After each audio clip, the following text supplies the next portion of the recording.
Well, it's back, the R500 from Ravin. The new one was supposed to be the R50, but as many of you know, the R500 had a recall, and it's really hard to pin them down on why it was recalled. The best answer I can get from Ravin, it was trigger issues. However, that's not the issue I saw most in my shop. It was limb issues. There was a few other miscellaneous things, but mostly it was the limbs. Either way, there was enough issues with it that Ravin issued a recall on the R500. Many of you may have already sent yours in to be rebuilt. So in the process of rebuilding, remanufacturing, and basically relearning, they decided, you know what?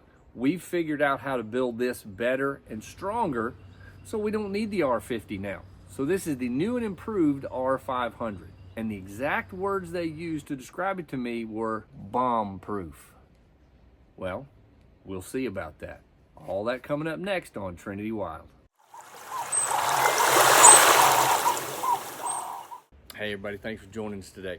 So like always, let's go through this brand new Ravin R500. Let's unbox it, build it, let's see how it operates, and then we'll take it out in the field to see how it performs.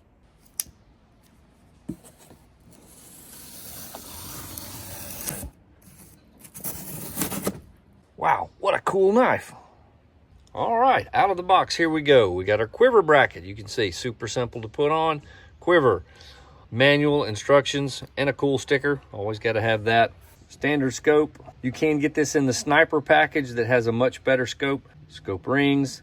This is your crank handle. Looks quite a bit different than the other. You'll see why later. 6 R500 bolts. And most of your Ravins all operate on the same bolt. This is a separate bolt. You can't use your regular bolts you use with your R10, R20 with the R500 bolts. And then there's the R500.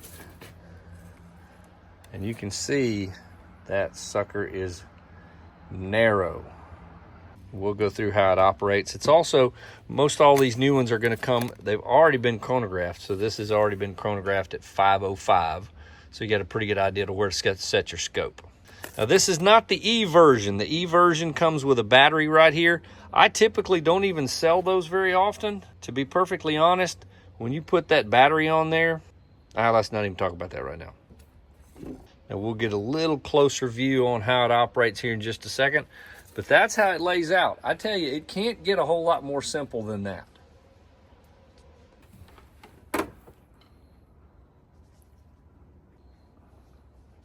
I got a splinter.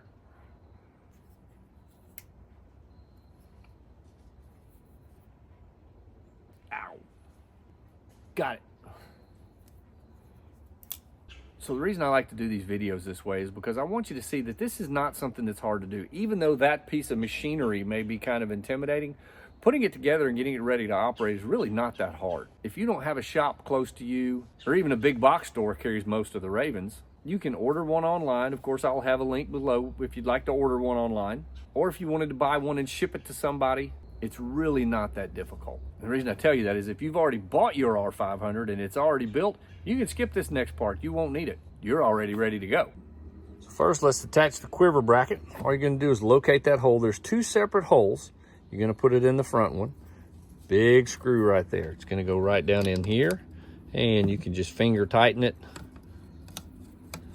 So this quiver bracket is set up so your quiver is on the left-hand side, and then your crank handle is going to be on the right-hand side. If you're right-handed, that's the way you want to set it up. Then we're just going to get a screwdriver to tighten. And that's all there is to that.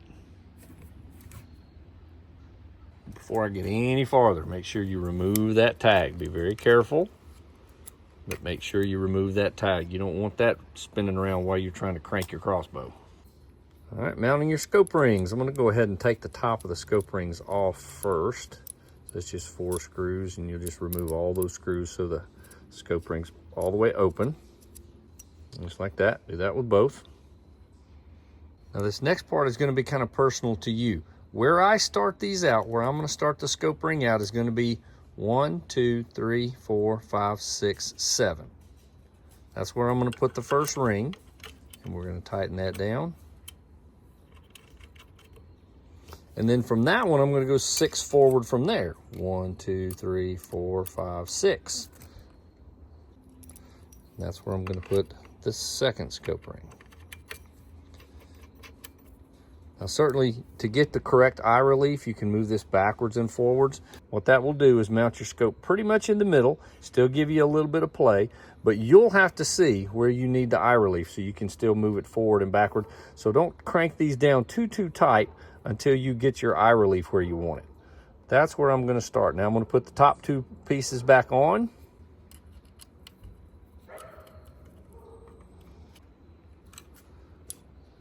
Put the other one on.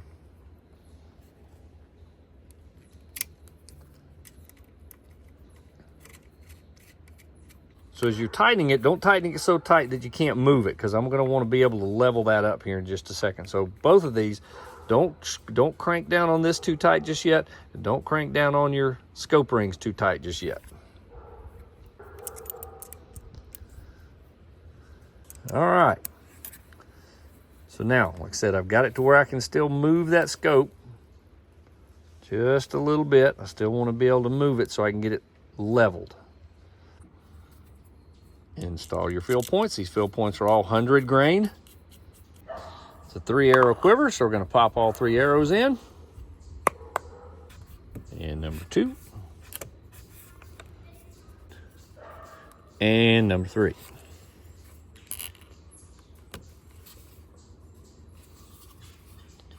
All set. All right, installing the quiver into the bracket. You're just going to push that down. You'll see, and that right there is a heck of a spring, so it won't come out. Put your 2 little knobs right there in that hole. So press it down.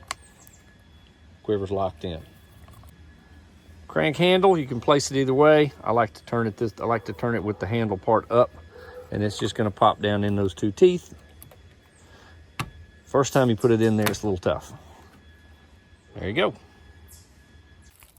All right, so we got her built and ready. That's how she looks. So now I'm gonna go get this scope leveled up and get it sighted in. I'm not gonna bore you with that whole process. If you wanna see how to sight one in, I'll put a link up above, up here maybe, to my sighting in your Ravin crossbow video. And it'll work for this one, whether it's the 500, the R18, it won't matter. After that, I'll meet you in the field and we'll go through operation and we'll see how this thing does at distance. I'm pretty excited to see that.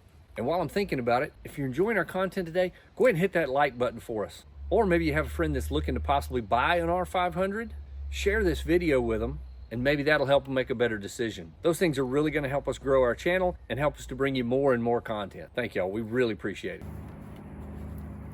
All right, so let's walk through operation on this thing. To begin with, let's go ahead and take the quiver off, push the button. You gotta get on that button. Quiver pops off, crank handle comes out. You'll see the crank handle looks a little bit different. The operation on this crossbow is way more simple. There's no worrying about a button. There's no worrying about it. If it comes out of your hand, it's not gonna work like that. This works on a drive here and worm gears down the interior of the rail and comes all the way out to your rest, which is here. So with this, all you're gonna have to do, my trigger box right now sits all the way back at the back. You're gonna take your crank handle, a little square spot in the back. And the square, where the square is, that's gonna go right in there. So all I do is lower, as you watch, you'll watch the trigger box coming down as I unwind, and it's gonna come all the way down. I can stop at any time.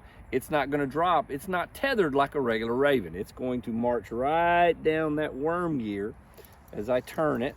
So as it gets to the bottom, you'll hear it click onto the string. There it was. Now, it's attached. All I'm gonna do is wind it back up, and you'll see how that's moving right back up. Cranking this is a little more, the power it takes to crank it is a little more difficult than the regular Ravin. More turns, and as you can see, the circumference of the circle you're turning is much bigger. So there's a lot more effort to cocking this. And again, save the comments. I know this is not where you're gonna crank it. Don't put it on your leg to crank it. Keep your hand out from in here. Put it on the ground and crank it. Even though we don't have to worry about it coming out of our hand or anything, still, do not crank it like this. The only reason I'm doing this is so you can see it. all the way back. And as you come back, there's no fear of over cranking it, because when it comes back, it stops. There's no extra cranks or anything. So right now I'm basically sitting here with a bomb in my lap. And from here, just like the other ones, you've got an odd feather. So I'm going to place the odd feather down all the way through the barrel, all the way down, and it's going to click onto the string. Hope you could hear that. And you can see where that point is going to come. It's not coming out the front. It's going to stop right there at the front of that riser. So just like the other models, I'm going to remove the bolt. It's going to be attached to the string, so you got to pull just a little. Remove the bolt. Take the crank handle. Place it back into the square. And now we're just going to back it down. All the way down till it touches the bottom. And again, when you get to the bottom, it bottoms out. You're done. So that's the operation. As complex and complicated as this looks, this is so simple. Crank, wind, unwind. Simple. And just like with the other models, when this trigger box is down here on the trigger, it can stay there indefinitely. No need to worry about taking it off the string. Leave it right there and it's ready for your next hunt. Wanted you to see my camera setup for today. I left my tripod at the shop. So this is my old tripod I used to use, and you can see this is gonna be a tough one, but we'll get it done. Now since this scope is set up with just a 30 yard, 20 and 30 is about the same, we're gonna skip the 20-yard shot and just go right to the 30s. Here we go, 30 yards. Man, I love the trigger too. The trigger's super crisp. It's like shooting a rifle. Let's go to 40. All right. 40.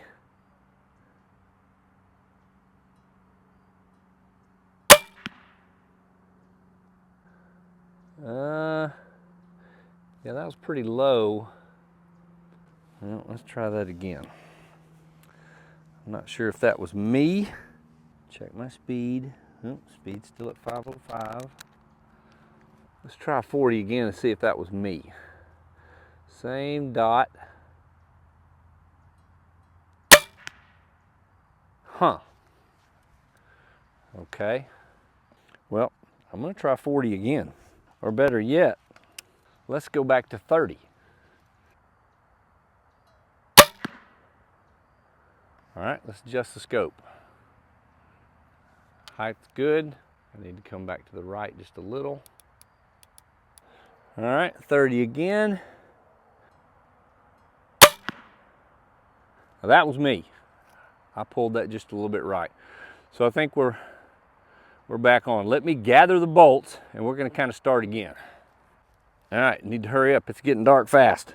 So let's start again at 30. See if maybe my calibrations were off just a tiny bit. Let's try 40 again.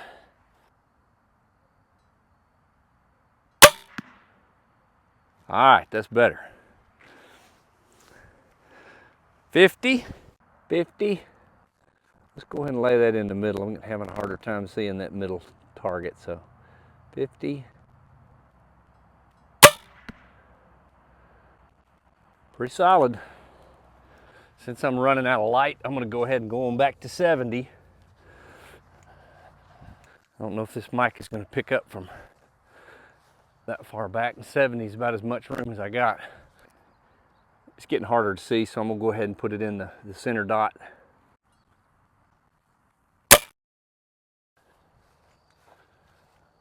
Wow, okay, that's 70? Goodness gracious. All right. I am pretty sure I had that 70 spot on. I may, because of how dead center that is, I may have had the wrong dot on that. I'm gonna try that again at 70.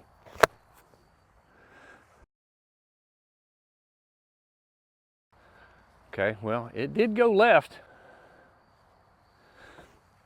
So So this was that 70-yard shot. The other ones are pretty good. The 70, there's no wind. I made sure I had that on the spot. So this being the 70, that's a little disappointing. But I was disappointed with me too. I couldn't decide, is the crossbow erratic or am I erratic? And the more I thought about it, you know what? I think I know what was wrong.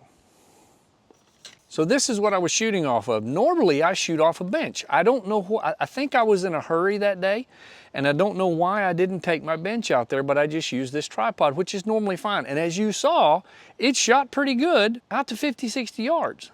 However, the way this scope is set up with the dots, the 30, 40, 50 dots, I feel like as I'm looking through it, if I don't have my face on there just right, it's almost like a peep sight, like the peep's in the wrong spot in the string. So I waited a few days and I said, I'm gonna go redo those shots again. And it took a while before I could get back to that field where I could finish the video. I believe I said there too, that field is about 60, it's almost 70 yards long, so I had to push everything back into the woods. So I did that, and I brought my bench. Put my bench on there, and as you're gonna see, the results are a little different. You got the 30-yard shot, then I went to 50, then I went to 70, just a tick low, and I got tired of moving that thing and resetting back up, so I just went on out to 100. And now you'll see what happened at 100. First shot, second shot. That's more like it. Your results may vary. You may be able to shoot off one of these way better than I can. But you can see when I put that thing on a bench and shot that target, I do want to show you one more thing.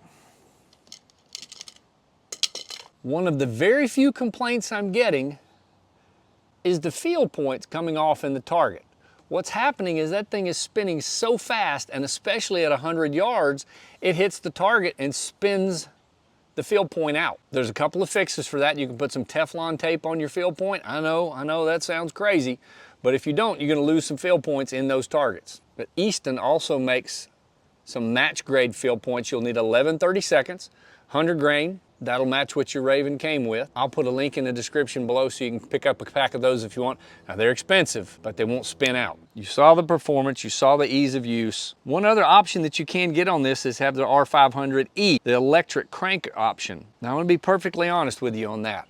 I'm not a fan. Now this thing does take a little bit of effort to crank it up, a little bit of effort to crank it down. That battery operated crank sounds like a coffee grinder. And this thing's already pretty heavy, so when you add that battery on there, that'd be a lot to pull up in a tree stand 4 o'clock in the morning. But if you'd like to see it, drop a comment below. I'll be glad to show it to you. And as far as the upgrade goes, it's been back out on the market a few months now. And really the only R500 problems I've seen come in, I've seen one trigger issue. And the problem with any of these trigger issues is I have to send that back to Ravin. Anything else I can fix, but they do all the trigger stuff. Well, that's it for the Ravin 500. Hey, if you enjoyed the video today, go ahead and hit that subscribe button. That'll really help out our channel. Don't cost anything, and we'd really appreciate it. Thanks for joining us today. And now it's time to get outside and get wild. Y'all take care, and God bless.